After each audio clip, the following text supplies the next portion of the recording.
Good afternoon, Basil. Right, good afternoon.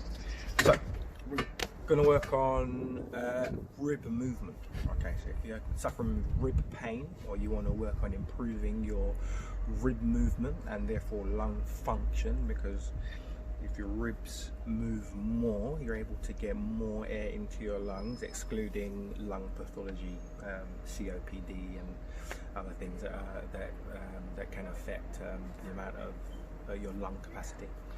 So first we're going to work on basal expansion. So it's a good way to really focus on getting air in and down into the base of your lungs. So to illustrate, I'm going to put my hands on my rib cage, yeah, the lower point of my ribs. So my little fingers are just on the lower point of my ribs here, okay?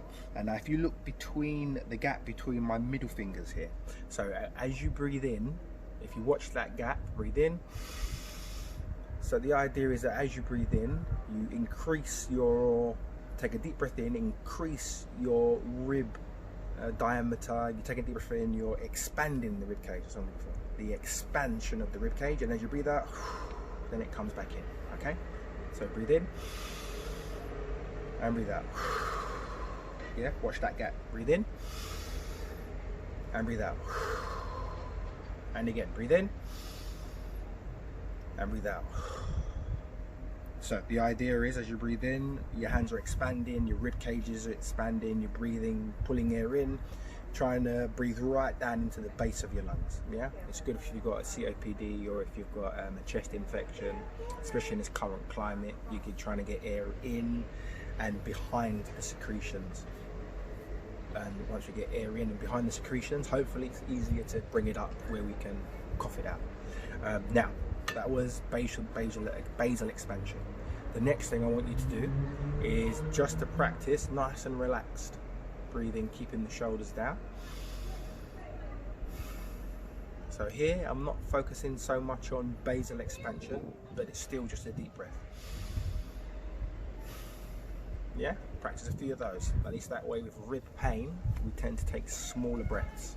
So we almost hyperventilate a little bit. So we just make sure that we can still maintain a good deep breath as needed.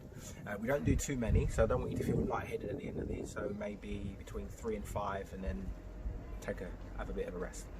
Next thing I want us to do is basically your ribs attach to your thoracic spine. So if we mobilize the thoracic spine and we've got good movement in the thoracic spine, good posture, it's easier for the ribs to work. So the next thing we're going to do is we're going to lift the chest. So lift the chest up nice and tall, yeah?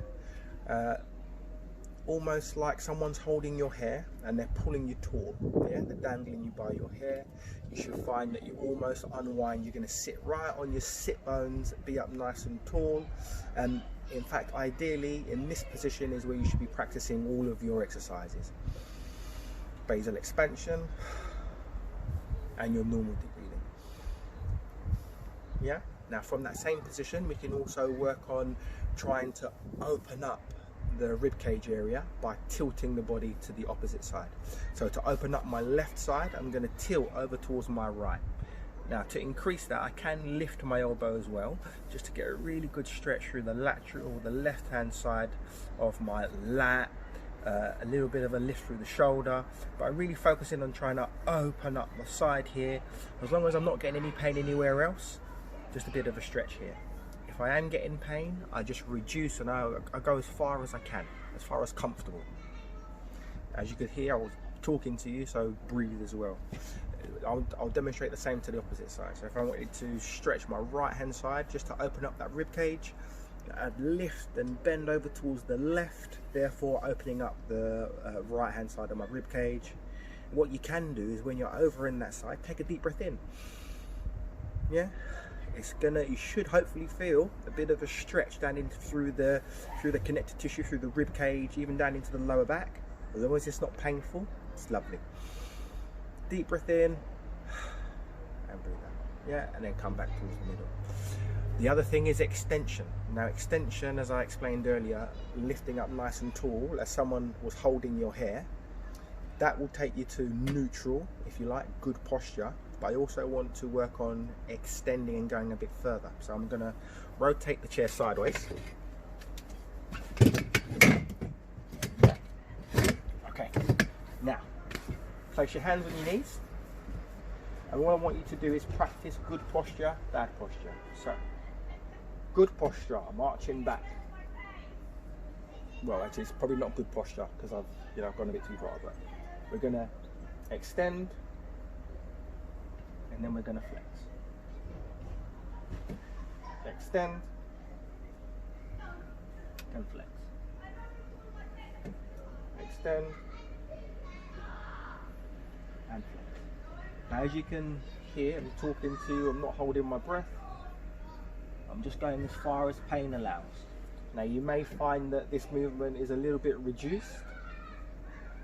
You go as far as comfortable. With this exercise, maybe you could do between 5 and 10.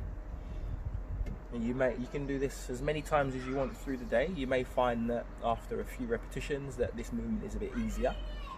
That's perfect, because at least then we've introduced some movement. Your muscles and your joints have gotten used to the idea that, hey, look, we're going to move, and then they allow a bit more movement. Spin back round. The other thing that we can do is in sitting tall, we've had that one that we bend to the side. Yeah. The other thing that we can do is rotate. So right hand, left knee, hand on the arm of the chair, and rotate body. Yeah, and I'm not holding my breath, I'm only going as far as comfortable. I'll do the same to the other side. Right hand, left knee, hand on the arm of the chair, and rotate around. I'm only going as far as comfortable. I'm still maintaining a bit of alignment. I think I've lost it a little bit, so I'm going to add a bit more. So you see, even I was sitting down, slumping a little bit. So I'm just straightened up a little bit. Back round to the front. Yeah? Someone's got me by the hair. I'm up nice and tall. Right, left hand, right knee. Rotate. I'm giving a bit of a pull on my knee. And a little bit of a push on the arm of the chair just to assist the rotation. Perfect. Those are good exercises for the trunk. Now I'm going to show you a few exercises for the shoulder. So you're going to support, well, if you've got a bad shoulder, either right or left, you're going to support the bad shoulder with the good arm. So you link both hands together. The idea is then you're going to reach, and you're going to put a bit more effort through the stronger arm. If we can, we go 50-50. Yeah, 50-50. Otherwise, if this is your bad shoulder, you're going to go maybe 60-40. And you'll reach up overhead using the good arm to support the bad arm and go as far as comfortable, and then come back down. Yeah. Now, you build this one up. If you can only go to 90 degrees at the shoulder because it's painful, fine, that's a start. So we might just do the first few at 90 degrees and then try 1 to 100 degrees. Yeah, a little higher. And basically you're just going as far as pain allows. Not excruciating pain that when you finish the exercises, yeah, you don't want to think about moving the arm for an hour. No, I would take discomfort. If you're on a scale of 0 to 10, 10 is the worst pain in the world. 3 to 4. If you aggravate it and that pain lasts for the whole day, then obviously we don't want to take it to a 6, 7 out of 10 pain, and then you have 7 out of 10 pain for the rest of the day. So we've got to start somewhere. So we just nudge the lower end of the pain, see how the body responds. But there's the first exercise, and you progress higher as pain allows, but you've got the support of the good arm. If you find that you don't need the support of the good arm, but you're able to move it, but it's a bit uncomfortable, then you can put your hand on the wall. Imagine there's a wall here. Put like I don't know, a plastic bag on your hand, something slippery, and just slide your hand up the wall, and then slide your hand back down the wall. Some people teach it as a finger walk up the wall, finger walk down the wall. It can be done that way, but I like to start first with a slide. So slide the hand up the wall first, slide back down again, only going as far as comfortable.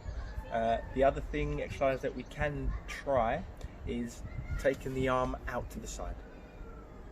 Yeah, so taking the arm out to the side is the other exercise we can do, aiming for at least up to 90 degrees. But if you find that you're able to go further and it's not too painful, then as far as you're able.